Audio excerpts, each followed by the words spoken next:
So we're back here, another episode of Sigamu-Wur, our human apostle. We left off with a big mess to clean up.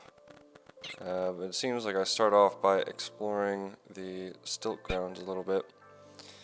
But we've got a little bit more to clean up. We still got that worm that is alive, which is a big problem. It seems my main goal is to try and kill these little dudes that have all been spawned all over the place. Try and minimize the damage that they're doing. They are currently doing.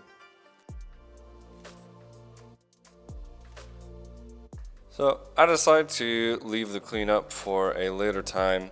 I still have some stuff to take care of back near the salt marshes. After all, I have not done the rust wells yet. I still need to do some preparation for Golgotha, and now's a pretty good time to do that. Things like getting the mechanical wings.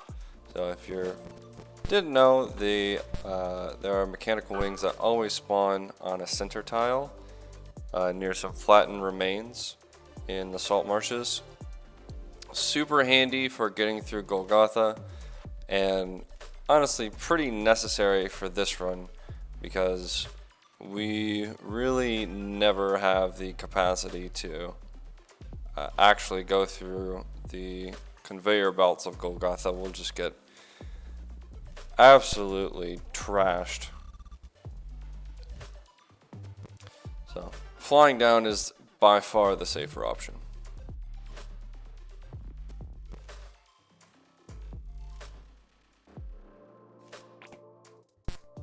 So, in the underground of the rust wells, I don't want to spend too much time here. Really just want to get the wire and go. These main first few floors, there's never anything very interesting in here. There's just a lot of kudzu, which is annoying because it can pretty easily rust our equipment. And I do have some pretty decent equipment that I would like to keep unrusted, such as the electro bow in particular. But it's not a big deal if it does get rusted. We can just get it fixed back at Archive. But it's just one more thing that you need to pay water for. So I want to spend as little time in here as possible. Just get the wire and go. The enemies in here, as we mentioned before, are not really any more dangerous than the enemies that you're going to find in the waterlogged tunnels underneath Joppa. In fact, they tend to be weaker, with the bottom level enemy being a bit stronger than most of the other enemies in here. You can get stuff like rustaceans.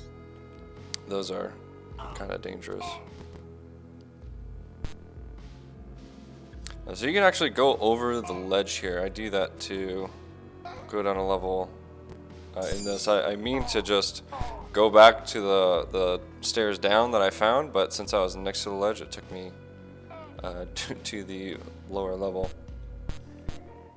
That's okay. Nothing in here is really dangerous enough to kill us at this point. We're pretty strong. Now, one thing that I do need to be slightly careful of, I have the health to tank it now, but young ivories, again, young ivories are super annoying. They're going to be the bane of your existence.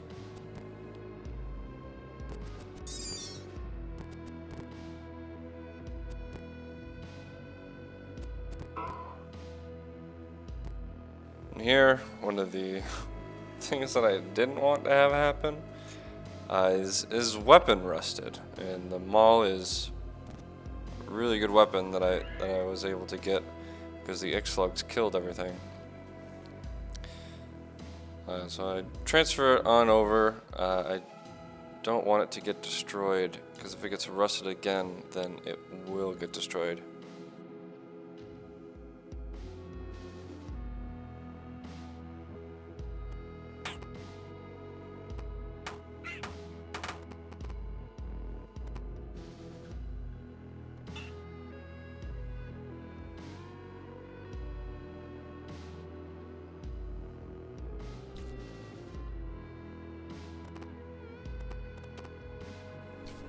So I found my wire. I don't need to be here anymore, so it's time to make our way out.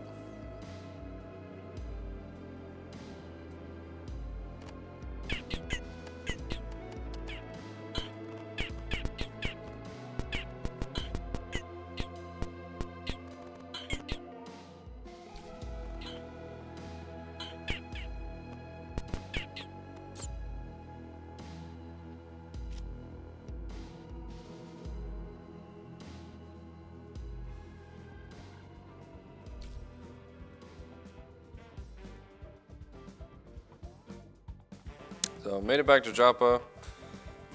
Able to turn in our wire, complete that quest, and get our recoiler, and also the quest to go to Gritgate, which is quite handy. As Gritgate's the next place on our list. Now, Gritgate can be pretty dangerous. There are lots of spark ticks which do electric damage, so we don't have any resistance to that right now. There's the electrofuge also doing electric damage. Once again, no resistances to that. So there are a lot of pretty dangerous enemies there. In addition to those enemies, there's also slug snouts, which, as we established before, can be pretty deadly. And perhaps most dangerous of all are the Seeker novices. Those dudes are incredibly dangerous right now. Normally they're not too bad because you can just sprint up to them, hit them once, and that's all they got. But we do not have the health to do that. We do not have the mental armor to resist them for that long. We will get absolutely shredded if one of them catches us and we can't break it immediately. Now, there's only a few ways of getting around that. The first way, the most obvious way, is to just have neutral Seeker rep. If that's the case, then they won't attack you. But that's not something that we can get even if we used our Schrodinger page. It's not going to be enough to get them neutral to us. Our starting rep with the Seekers are way too low. The other thing that we could do is we could have some sort of damage reflection, which requires a skill that we don't have. Now, I find this out later on in my attempts, but you can actually get that skill from the villagers of Kakyuka. But I didn't know that at this point, so it's luck of the draw as to whether I am able to get through Gritgate or not. But since the very first historic site is generally easier than Gritgate, I tend to go here first to hopefully get some sort of item that will make my time in Gritgate and beyond a little bit easier, as well as get a few levels. Those never hurt. So as we can see by me going through this skill list and being able to afford absolutely nothing, this to me is perhaps the most brutal part about this challenge, is that you don't get any skills. You get all these skill points and you cannot spend them for so long just because your stats are so incredibly low. So even if you have the skill points, there's nothing to spend them on.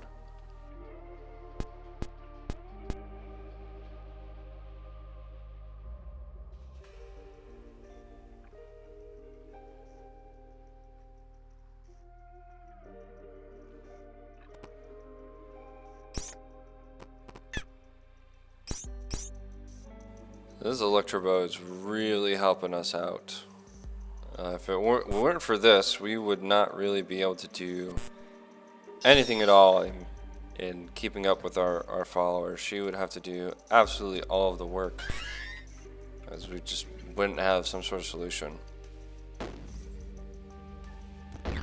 Early on, you just have to have some kind of ranged weapon, whether that's, in this case, a really good one like the electro bow, or an Isakari rifle. And I have way too many water skins. You do not need this much. Whether that's a Isakari rifle or pistols, even, you just need something because you cannot hit in melee whatsoever. And I see all these giant beetles. That implies to me that there's a spawner, and sure enough, there is. That's actually a really dangerous thing to find this early on, because these beetles are not super easy for me to kill. But luckily, we have the power of the electro bow, which makes it a lot easier, a lot more manageable.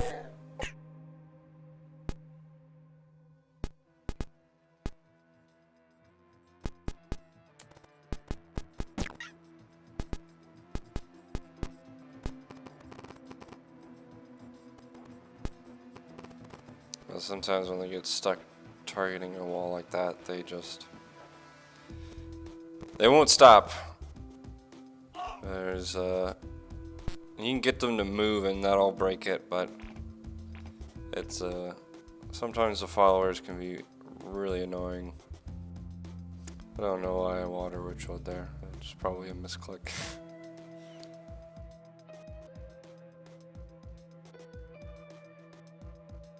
I really don't want to piss off the Naftali tribe more than I already have, because the Naftali tribe is generally the easiest way of getting reputation with robots. Now these like faction bane weapons are probably the most annoyingly useless weapons out there. There's just no reason to have them. Super low chance of instant kill, but I mean, I'm never gonna be the one attacking. The only real reason to keep them around is to sell them. They sell for a good bit, being Sultan relics.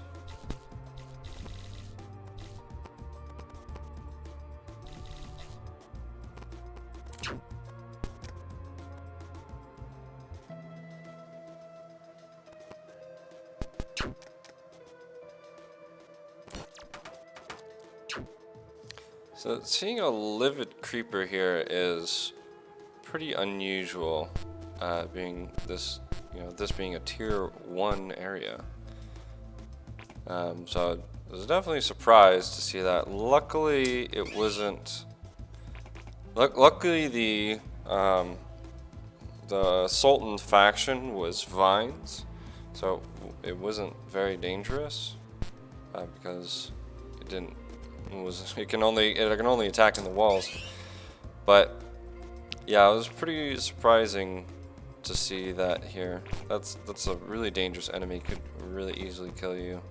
But luckily we have the exact solution to counter it.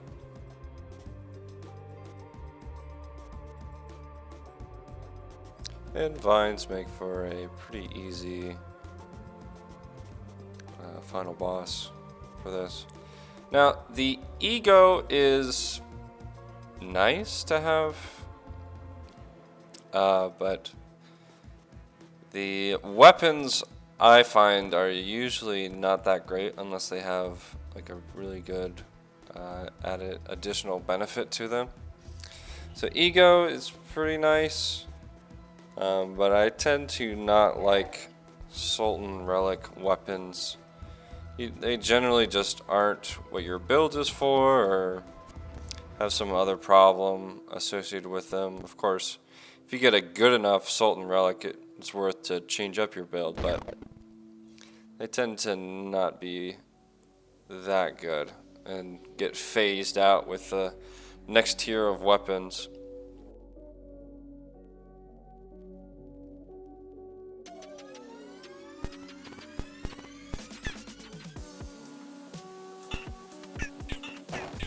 I don't know exactly why that freeze grenade just did not do anything to me. It barely changed my temperature whatsoever. It must have missed, I guess. You can see the pain of having low intelligence and no wayfaring skill. Getting lost is a serious problem in this run, which is why it's really important, as I mentioned before, that we do not move over any tiles that are potentially dangerous. Now the dart gun is an interesting find here because with it we can shoot injectors. And while normally I don't use injectors a whole lot, using love injectors is actually a pretty useful thing to just love injector a hostile enemy and have them allied to you so you can water ritual them. That's the primary reason why you want to use a love injector.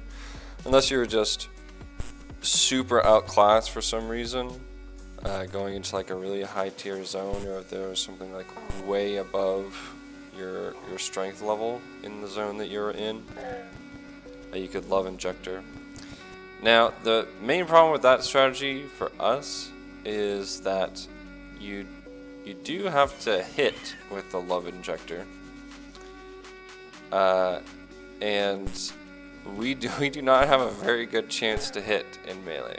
We are very bad at hitting in melee, so we like to do that as little as possible. So the dart gun is a nice alternative to that, because instead of having to melee hit with the injector, we can just shoot the injector. So in particular, it is nice to have in combination with Stops Fallen to injector the trolls in Bethesda Susa. So you can just injector them, have them trade you their gear, and move along without having to fight and kill them. And that's the general strategy that I use through Bethesda Susa in these runs, is to just injector and walk past. So Fidget Cell is nice. It's got pretty bad capacity, but it's a nice alternative to the Solar Cell, which also doesn't have that great a capacity. But the good thing is that Fidget Cell is going to recharge as we move around. So it's a nice backup for the Solar Cell, at least early on.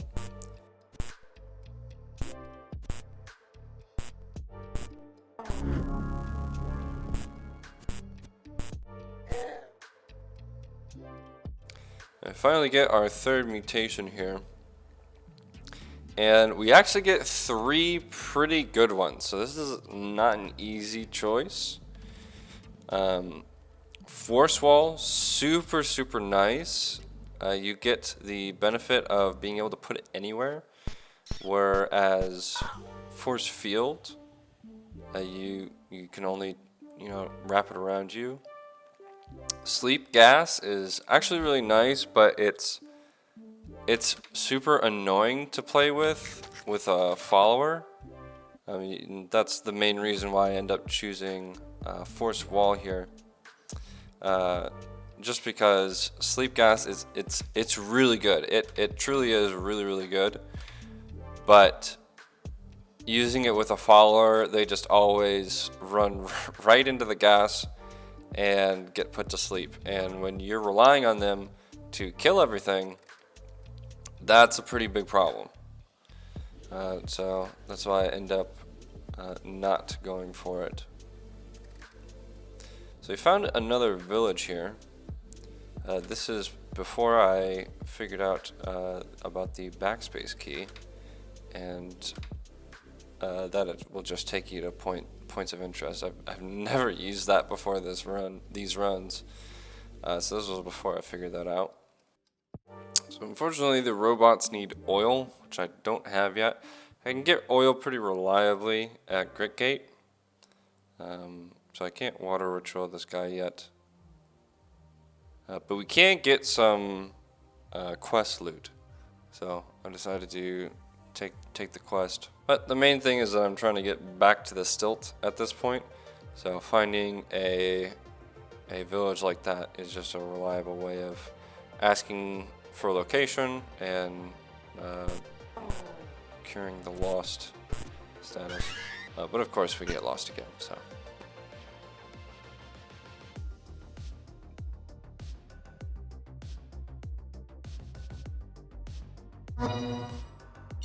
So decide to rapidly advance, triple jointed, get some more agility. The extra quickness is nice up to a certain point. What I was really going for is having the extra quickness to be able to get away in the first place. So I have that, and honestly 121 quickness is way more than you would normally have without the mutation. So already well above average in terms of quickness, so I don't need that much more in comparison to agility, where agility is so important to get, because without it I don't hit anything. Agility also is a prerequisite for a number of pretty decent skills, like dual wielding. So looking for more Schrodinger pages. I find the highly entropic beings probably one of the most useless reputation that you could have.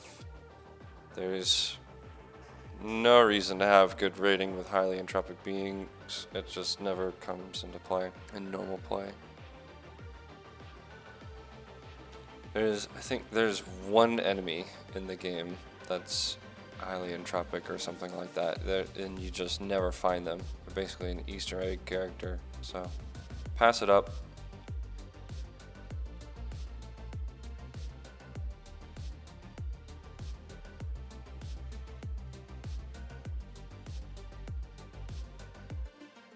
With the gold nugget, I can consolidate a lot of this garbage into a much lighter weight, which is pretty handy to help get my inventory under control. Now, I have even more money than what's just shown here, because if you remember, I've got like 6 water skins full of cash in my followers inventory. So I'm pretty rich right now, and I have snake oiler, so the prices are even better than usual. So I'm getting really good prices on these. I just need to find the stuff that I want. I've got the rep items that I need. I will eventually want scaled stuff for going to Bethesda Caesar, just because meeting a Rhymewick in there is essentially just certain death. Those things are oddly dangerous for the point of the game where you find them. We're not really finding anything good.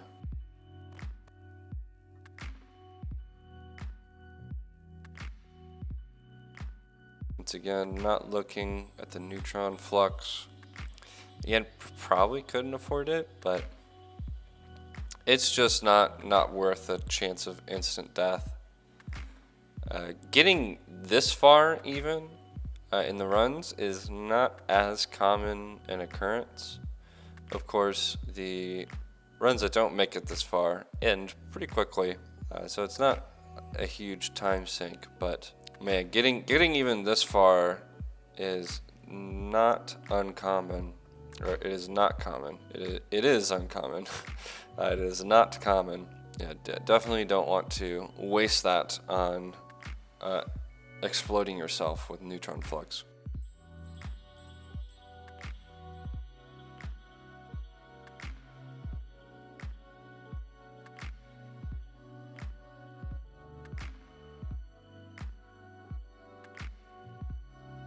But aside decided to try and go for spine fruit jam. I know that when you cook it and eat it, you can get damage reflection or quills. Essentially, I doubt that this would work even when I was trying it. But essentially, I was just like, well, what happens if I just eat it manually? Maybe I'll get something. No, you don't get anything.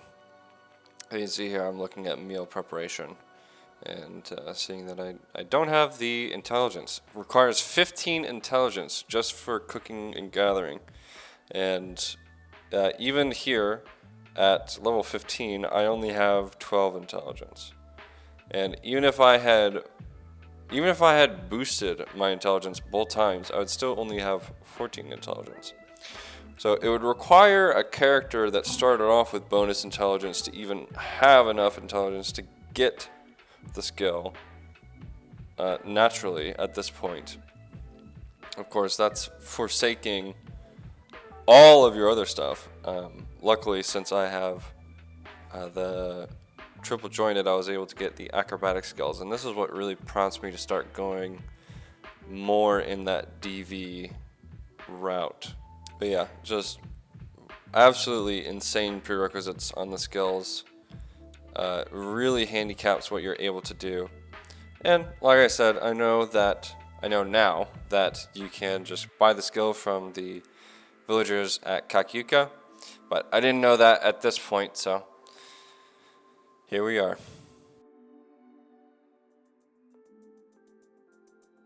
So at this point, there's nothing really more that I can do except for go to Gritgate. So I decided to do that. Technically, I could go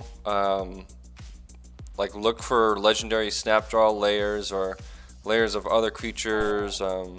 Another good one are layers of legendary baboons, because there tend to be lots of legendary baboons there to boost your rep. But there's no guarantee that there will be any sightless way rep there to gain. So could just be entirely wasting our time. There was one run that I did where I searched for ages through the hills to try and find legendary baboon layers, and I just could not find anything. So this dude's admired by Mollis, so I do not want to kill him. So I actually, do I tell the follower to go on the defense? I do not want to kill this guy. I don't have any love injectors to bring over to my side to water ritual.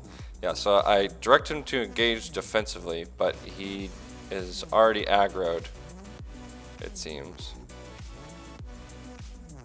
So not going to work. So yeah, there he goes attacking. So I try and get away, but unfortunately, he kills the guy before I can make it out. So I'm despised by Mollis now, and I'm a little upset that he died so easily. It had to have been like 1 or 2 hits and just got absolutely obliterated. But I do have a lot of items that give me mollusk rep. So I'm not that far behind. In fact, with my items together, I have plus like 450 mollusk rep. So that is going to be enough to get them to be neutral to me. But it's just, yeah, unnecessary trials and tribulations here.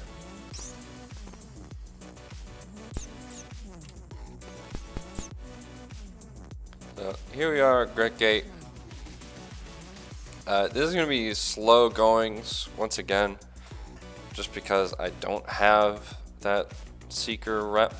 So I have to be a little bit careful about where I go so I don't get one shot, essentially.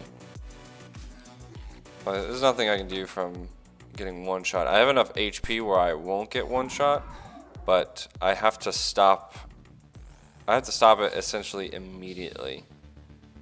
Otherwise, I will die. Also, electrofuges. Still scary. They can't one-shot me anymore, but they can do a lot of damage, which you just rather not take. The red key card is really nothing more than convenience. You're not really going to find anything behind red doors.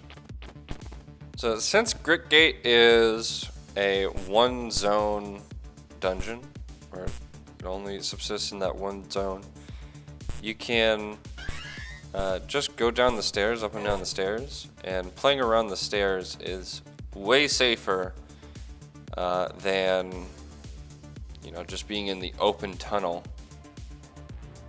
in the waterlogged tunnel. So I'm also higher level, so slug snouts aren't as scary now as they once were. I also have a lot more allies in the way droids because I have the scrambler from Argive. So that brings them over to your side. A lot of the times, a good way of clearing out that initial landing area is to just go down the stairs, fire a shot, get them all aggroed, and then go back up.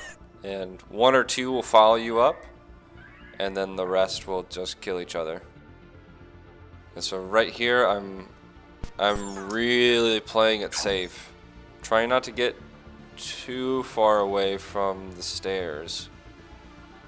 I want to be nearby a set of stairs at all times so I can get away in case I do start, in case I do find a seeker, and he starts the Mind Sunder immediately.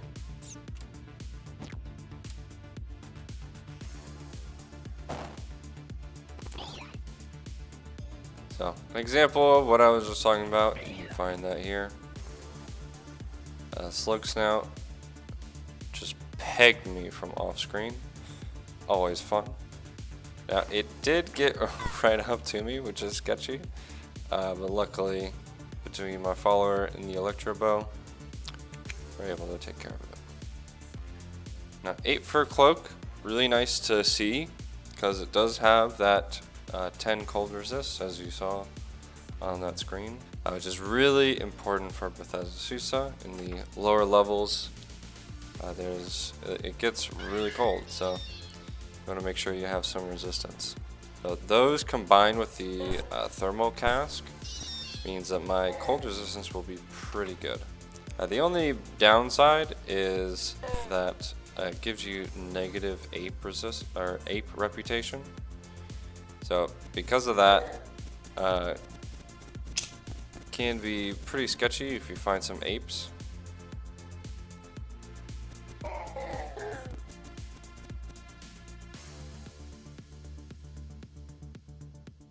So here's an example of the followers just not aggroing on the thing in front of them.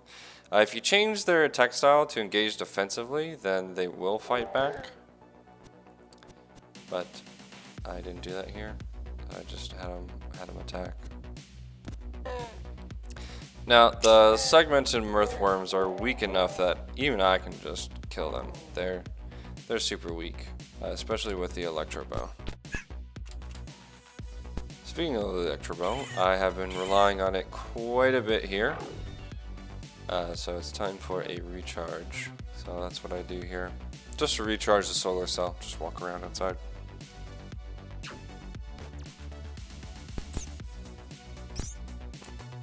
So as you can see here, apes will help you out with a lot of stuff. Apes are aggressive towards a lot of stuff that is also aggressive to you. So they're handy allies to have, and you don't want to make enemies where you don't have to, especially in this challenge. Now, I'm getting a good amount of experience because for some reason Spark Ticks give a lot of experience. compared to the enemies around the same difficulty tier. So I would think electrofuge are much more dangerous than spark ticks, but they actually give a lot less experience. So the huge number of spark ticks that are here is really, really nice for the experience game. And just like that, we managed to clear out the 3 required levels of Grit Gate without finding any Seeker of the Sightless Way novice, which is really, really lucky. Those things are very, very common to find at least 1 or 2 on the way down. So not finding any, super nice, especially because I had no way of countering them.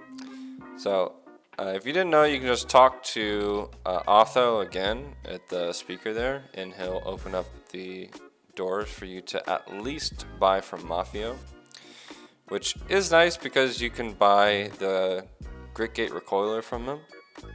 So handy to just buy that and teleport back as soon as you're done, right to Grit Gate. If you want to save on the money, then you can decide not to buy the recoiler, and instead just recoiler to Joppa and walk back. Since the path isn't super dangerous, it's not that risky to do. The other amazing part of Mafio is that he sells an absurd amount of lead slugs. So up until now, I've been buying lead slugs at every opportunity that I got, just in case I get a good lead slug weapon. But look at that. He sells over 1,000 reliably every time he restocks. So if you ever need bullets, go to Mafio. He's got your hookup. But from here, there's one more thing that we want to do before we go to Golgotha, and that is find the flattened remains that have the mechanical wings. I definitely want those before I decide to take the trip down Golgotha. After checking out my inventory, that's where we're going to be heading. For some reason, I didn't ask Mafio to identify it. He can't identify artifacts, so I wouldn't have had to risk breaking it.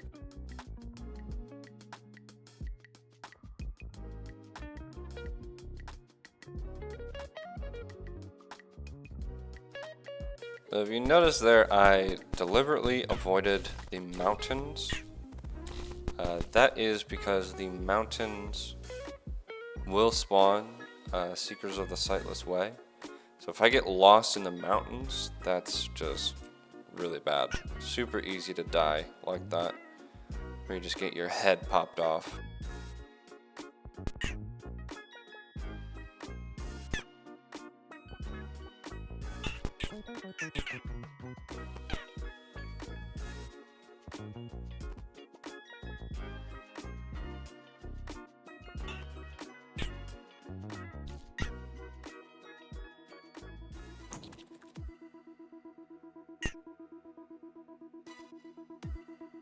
And here we are. These tend to always be in the last place I look, but luckily I didn't have to search too long to find these. So you can just take them back to Argive and he'll both fix them and identify them. They start off as broken, so you normally can't identify these yourself. If you've ever trashed these, that's what they were, mechanical wings. He repairs them for super cheap, but they are very expensive. So even if you're not planning on, using them for flying, go find these. They're worth a lot of money. So now I get out my my Golgotha equipment. Got the electric snail helm. Got the snail encrusted mail to get my mollusk up. That way Slog doesn't come out of the darkness and destroy me. So I grabbed some slime to water ritual slog. I meant to collect 3, but I collected as much as I could carry. So whoops.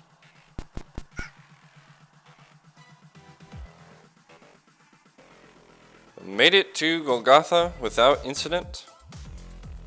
Very handy. If you've ever died to Golgotha, let this be your redemption here. After I show you this, you're going to hate every run that you've lost in the pits of Golgotha through the conveyor belt. If you've got a pickaxe, if you've got a way of flying, you're in. This is a trivial dungeon. So just bust down the door, walk in, and fly down the chute. That's all there is to it. If you got a follower, your follower will follow along with you. So yeah, that's all there is. Go straight to the bottom, find your robot, and get out. That's all you need to do. So start flying.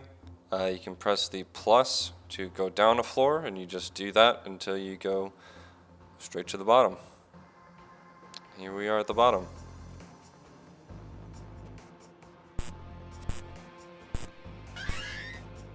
Now, down here is pretty dangerous still, especially with how weak we are.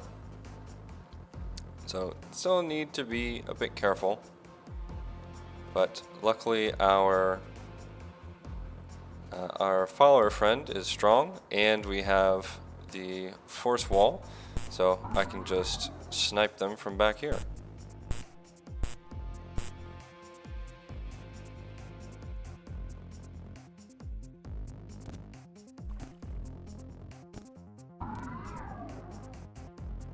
Now, the electric snail is neutral to us because of our mollusk rep, which is pretty handy.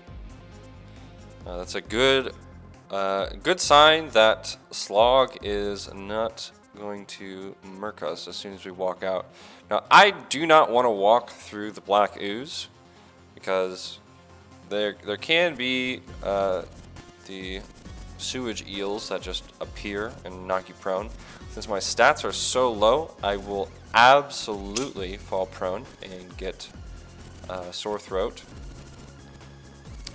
So instead, I just bust down the wall here, and I'm free to roam. And luckily enough, right in front of us is the robot that we need.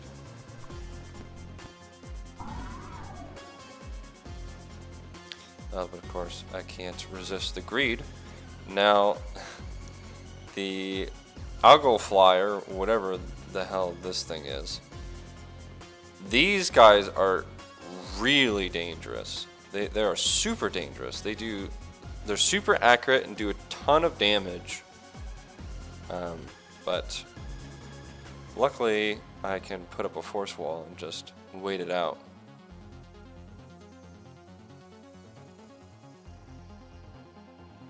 Now, they don't spawn down here that often, but when they do, man, they are scary.